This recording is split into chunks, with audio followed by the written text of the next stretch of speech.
Pernah nggak sih kalian lihat data terus mikir, oke, angkanya gini, tapi kenapa ya bisa begini? Nah, hari ini kita bakal bongkar satu alat yang super ampuh buat jawab pertanyaan kenapa itu. Namanya penelitian kualitatif. Coba bayangin deh, kalian punya startup. Udah susah payah, keluar banyak waktu dan uang buat rekrut orang-orang paling jago. Anehnya, baru beberapa bulan mereka udah pada resign. Salahnya di mana coba? Nah, ini nih masalah yang bikin pusing banyak banget pimpinan. Kalau kalian sebar survei, ya kemungkinan besar jawaban paling atas itu gaji. Data angka kayak gini emang ngasih tahu kita apa yang terjadi. Oke, mereka keluar, titik. Tapi data ini tuh jarang banget bisa ngungkap cerita sebenarnya di balik keputusan mereka.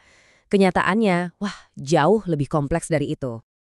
Nah, buat benar-benar ngerti apa yang terjadi, kita harus bisa lihat lebih dari sekedar angka. Kita butuh pendekatan yang beda. Disinilah kita masuk ke dunia penelitian kualitatif.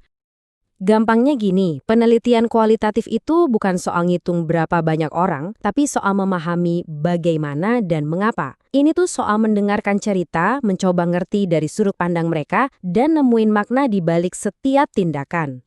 Jadi, apa sih yang bikin riset kualitatif ini beda? Oke, pertama, datanya itu bukan angka, tapi cerita, narasi, deskripsi yang kaya banget. Kedua, kita nggak mulai dengan tebak-tebakan atau hipotesis. Justru sebaliknya, kita bangun teori dari data yang kita temuin di lapangan. Ini yang disebut pendekatan induktif. Tujuannya bukan buat generalisasi, tapi buat dapat pemahaman yang super mendalam. Makanya, kita ngobrolnya sama beberapa orang yang benar-benar pas, bukan ribuan orang secara acak.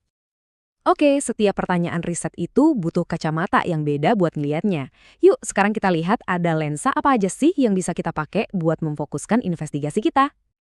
Milih desain riset itu ibarat milih alat yang pas. Kalian nggak mungkin kan pakai mikroskop buat lihat bintang? Nah, sama persis. Beda pertanyaan, ya beda juga alat yang kita pakai. Nah, ini 4 desain utamanya.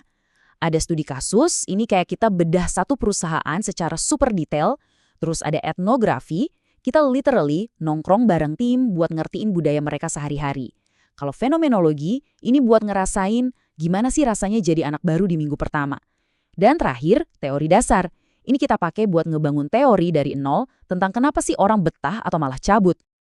Sip, lensanya udah dipilih. Sekarang kita masuk ke bagian yang paling seru nih, ngumpulin cerita-cerita itu dan mengubahnya jadi insight yang bisa langsung dipakai. Terus, gimana cara ngumpulin ceritanya? Macam-macam.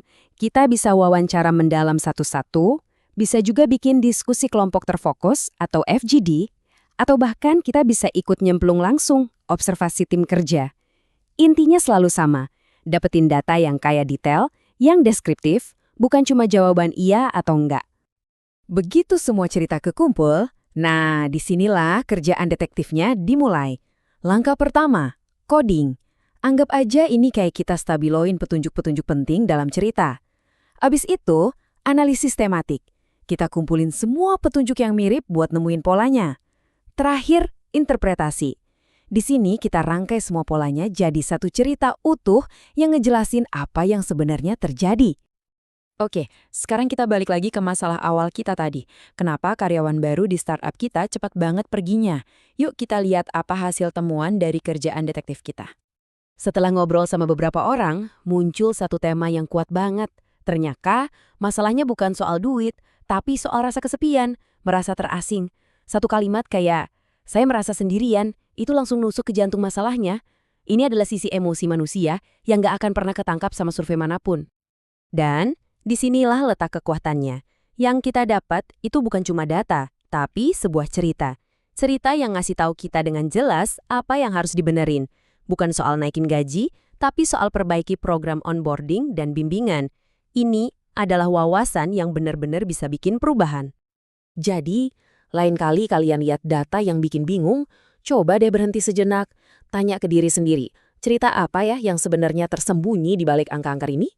Karena bisa jadi jawabannya ada di sana, tinggal nunggu untuk didengarkan.